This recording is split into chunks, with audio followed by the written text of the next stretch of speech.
Por vários séculos ouvimos histórias de seres que viviam nas profundezas da Terra.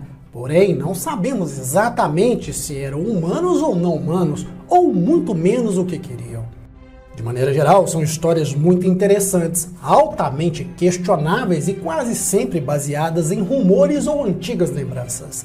Ao final, nos resta acreditar ou não nos relatos, porque, não estávamos lá, e por outro lado, nosso planeta está longe de ter apenas coisas comuns. Isso porque existem estruturas antigas, como a necrópole de Al-Saflieni.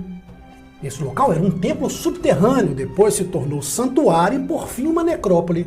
No entanto, ele ajuda a corroborar muitas dessas histórias antigas. Erguido por volta de 4.000 anos antes de Cristo, é uma das poucas moradias subterrâneas neolíticas conhecidas da Europa. Em outros lugares temos a de Derinkuyu, na Turquia, e a fascinante cidade de Petra, ao sul da Jordânia. Curiosamente, em sua maioria, sugerem a existência de tecnologias perdidas. Uma delas é a lendária cidade de Shin al-Av, que se conta que está nas profundezas do Vale da Morte. Seu nome significa a Terra de Deus ou Cidade Fantasma, e se crê que guarda os famosos objetos fora do tempo e do lugar, ou que não deveriam existir. No entanto, há duas histórias diferentes sobre o surgimento da cidade subterrânea, porém, elas podem estar relacionadas entre si. A primeira é que no início dos tempos existia uma raça que estava presente em todo o planeta. Eles eram chamados de o Povo Serpente.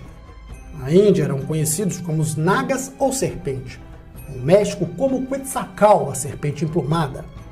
Os antigos egípcios os chamavam de Meret Seger, a que ama o silêncio, e os chineses os conheciam como Povo Dragão. Na antiga Grã-Bretanha chamavam de víboras ou serpentes da sabedoria. Mas de fato, o nome não parecia importar, porque eram invariavelmente adorados e considerados como deuses ou profetas. Nas lendas de toda e qualquer cultura, essa raça misteriosa poderia tomar a forma humana, se tornando o que conhecemos como reptilianos. Eles viviam abaixo da superfície em cidades subterrâneas, criadas ao redor do planeta sob a liderança do povo lagarto. A cultura das cobras normalmente estava envolvida no desenvolvimento e construção de edifícios importantes, como as pirâmides e outros templos dedicados aos deuses e deusas serpentes. Esses povos eram governados sob a mão dos reis dragões, e até hoje seus símbolos são mais presentes do que imaginamos. As lendas da tribo Paiute se assemelham às dos índios Hopi, cujas histórias nos falam do aparecimento de seus ancestrais que vieram do submundo.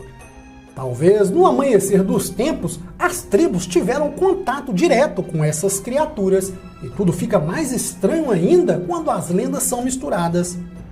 As histórias da tribo Paiute da América do Norte nos contam sobre a cidade de Deus.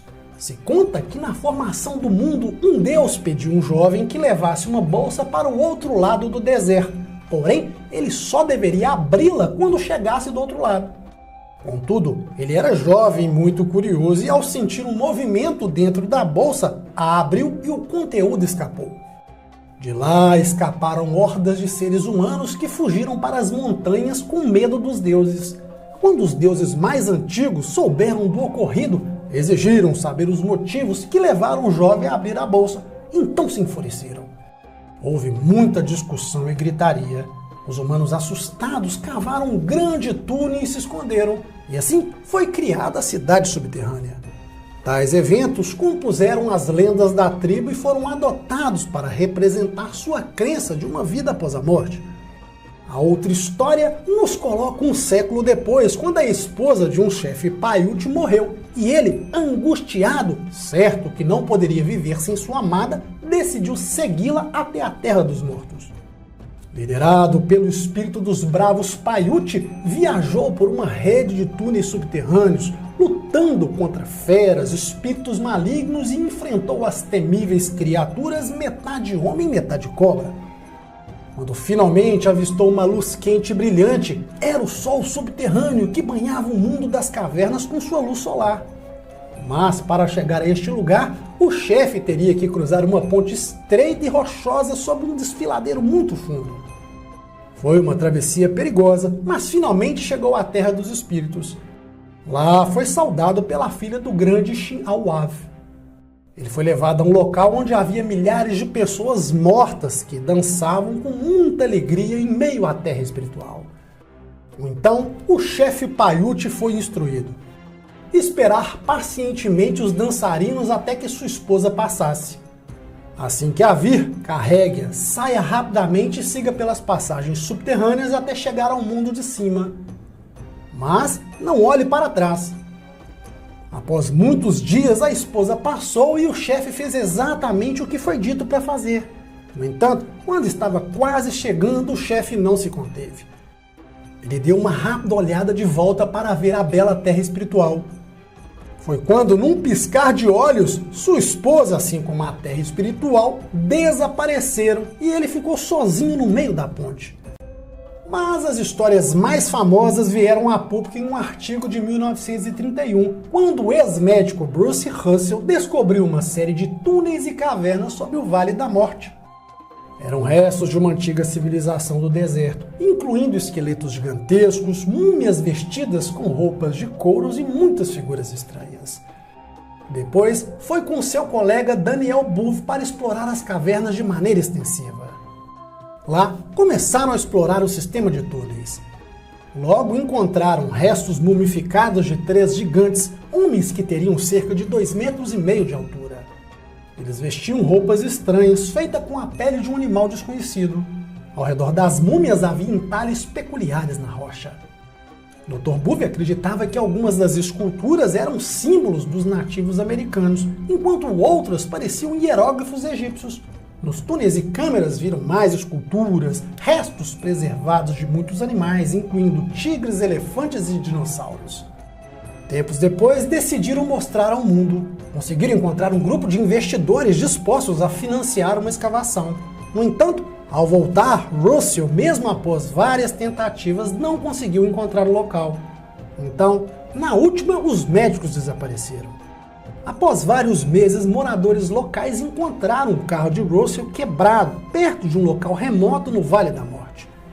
E muitos se perguntam se morreram devido às condições ou reencontraram a cidade escondida de Shin Al-Wav e decidiram ficar por lá.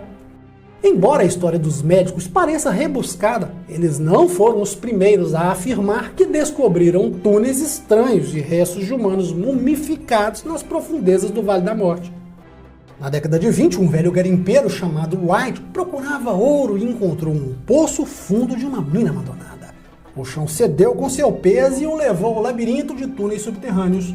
Lá, descobriu câmaras iluminadas com um brilho amarelo esverdeado, centenas de restos mortais mumificados e, da mesma forma, vestiam roupas de couro muito estranhas.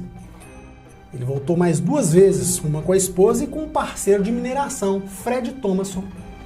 Curiosamente, um livro de 1932 de Burke Lee também contém um relato da cidade oculta. No relato, temos Jack e Bill, que tiveram uma experiência semelhante à do garimpeiro White. Eles estavam perto da passagem Wingate quando um deles desceu em um antigo poço de mina e caiu no fundo. O outro pulou atrás do amigo. Lá, seguiram pela passagem, andaram cerca de 30 quilômetros ao longo do sistema de túneis e chegaram às mesmas câmaras. Contudo, além dos restos de animais e múmias, também encontraram tesouros e túneis iluminados por uma luz estranha e brilhante. Então, chegaram em um ponto que saíram dos sistemas de cavernas sem querer. Ao redor do mundo há inúmeras histórias parecidas com essa.